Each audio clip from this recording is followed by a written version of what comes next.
2 সপ্তাহের সাময়িক যুদ্ধবিরতি শুরু।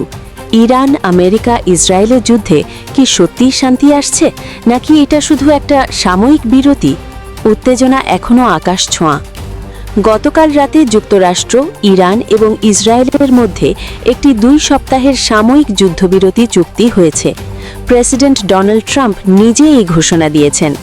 চুক্তির অন্যতম বড় শর্ত হল ইরান স্ট্রেইট অফ হরমুজ খুলে দেবে, যাতে তেলবাহী জাহাজ স্বাভাবিকভাবে চলাচল করতে পারে। বিনিময়ে যুক্তরাষ্ট্র ও ইসরায়েল ইরানের ওপর নতুন করে বড় হামলা স্থগিত রাখবে। কিন্তু এই যুদ্ধবিরতি নিয়ে অনেক প্রশ্ন ও সন্দেহ উঠেছে। ইরান বলছে, লেবাননের বিরুদ্ধে ইসরায়েলের হামলা যদি চলতে থাকে তাহলে তারা এই চুক্তি মানবে না। অন্যদিকে ইসরায়েল ও যুক্তরাষ্ট্র স্পষ্ট করে বলেছে, লেবানন এই যুদ্ধবিরতির আওতায় পড়ে না।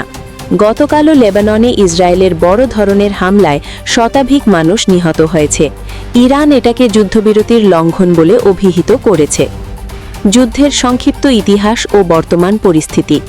এই যুদ্ধ শুরু হয়েছিল ফেব্রুয়ারি মাসের শেষের দিকে।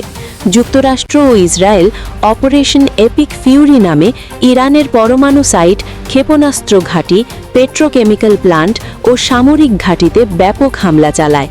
নাতাঞ্জ, ফোর্দো, ইস্পাহান ও বুশেহরের মতো গুরুত্বপূর্ণ পরমাণু স্থাপনায় একাধিক আঘাত হয়। ইরানের পক্ষ থেকে বলা হয়েছে, এই হামলায় সিভিলিয়ান অবকাঠামো ক্ষতিগ্রস্ত হয়েছে এবং কয়েক হাজার মানুষ নিহত ও আহত হয়েছে। ইরান প্রতিশোধ হিসেবে ইসরায়েলের দিকে শত শত ক্ষেপণাস্ত্র ও ড্রোন ছুড়েছে।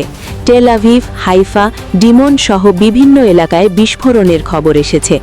একই সঙ্গে ইরান সৌদি আরব, কুয়েত, জর্ডেন, কাতার সহ উপসাগরীয় দেশগুলোতে আমেরিকান সামরিক ঘাঁটিতে ড্রোন ও ক্ষেপণাস্ত্র হামলা চালিয়েছে। সৌদির প্রিন্স সুলতান এয়ারবেস, রিয়াদের কাছে আমেরিকান দূতাবাস এবং অন্যান্য ঘাঁটিতে আঘাতে অনেক আমেরিকান সেনা আহত হয়েছে। স্ট্রেইট অফ হরমুজ বন্ধ করে দেওয়ায় তেলের দাম আকাশ ছোঁয়া হয়ে যায়। আন্তর্জাতিক শিপিংয়ে বড় ধরনের বিঘ্ন ঘটে। বিশ্ব অর্থনীতিতে তার প্রভাব পড়তে শুরু করে। যুদ্ধবিরতির শর্ত ও সন্দেহ। প্রেসিডেন্ট ট্রাম্প বলছেন, এই যুদ্ধবিরতি তাদের জন্য বড় জয়। তিনি দাবি করেছেন, ইরানের সামরিক সক্ষমতা অনেকাংশে ধ্বংস হয়েছে এবং এখন সময় এসেছে আলোচনার। পাকিস্তানের মধ্যস্থতার আগামী শনিবার ইসলামাবাদে আলোচনা শুরু হবে। ভাইস প্রেসিডেন্ট জেডি ভ্যান্স এই আলোচনায় নেতৃত্ব দেবেন। কিন্তু ইরানের পক্ষ থেকে বলা হয়েছে, যুদ্ধবিরতির শর্ত স্পষ্ট। লেবাননে ইসরায়েলের হামলা বন্ধ না হলে আলোচনা এগোবে না। ইসরায়েলের প্রধানমন্ত্রী বলেছেন, লেবাননের সঙ্গে তাদের যুদ্ধ আলাদা। এই যুদ্ধবিরতি শুধু ইরানের সঙ্গে। ইসরায়েলের সাধারণ মানুষের মধ্যে এই যুদ্ধবিরতি নিয়ে বড় সন্দেহ রয়েছে।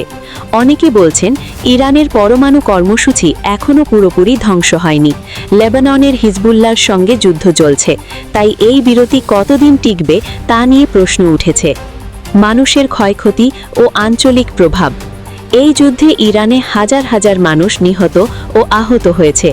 ইসরায়েল ও লেবাননেও অনেক ক্ষয়ক্ষতি হয়েছে। উপসাগরীয় দেশগুলোতে আমেরিকান ঘাঁটিতে হামলায় অনেক সেনা আহত হয়েছে। তেলের দাম বেড়ে যাওয়ায় বিশ্ব অর্থনীতিতে চাপ পড়েছে। সাপ্লাই চেইন ব্যাহত হয়েছে। বিশেষজ্ঞরা বলছেন, এই 2 সপ্তাহের বিরতি আলোচনার সুযোগ করে দিতে পারে। কিন্তু মূল সমস্যা ইরানের পরমাণু কর্মসূচি, লেবানন ইস্যু, হরমুজের নিয়ন্ত্রণ ও আঞ্চলিক প্রভাব এখনও সমাধান হয়নি। যে কোনো ছোট ঘটনায় যুদ্ধ আবার শুরু হয়ে যেতে পারে। পরিস্থিতি এখনও অত্যন্ত গতিশীল। যে কোনো মুহূর্তে নতুন খবর আসতে পারে। আরও আপডেটের জন্য চোখ রাখুন। কোনো নতুন তথ্য এলে তাৎক্ষণিক জানাবো।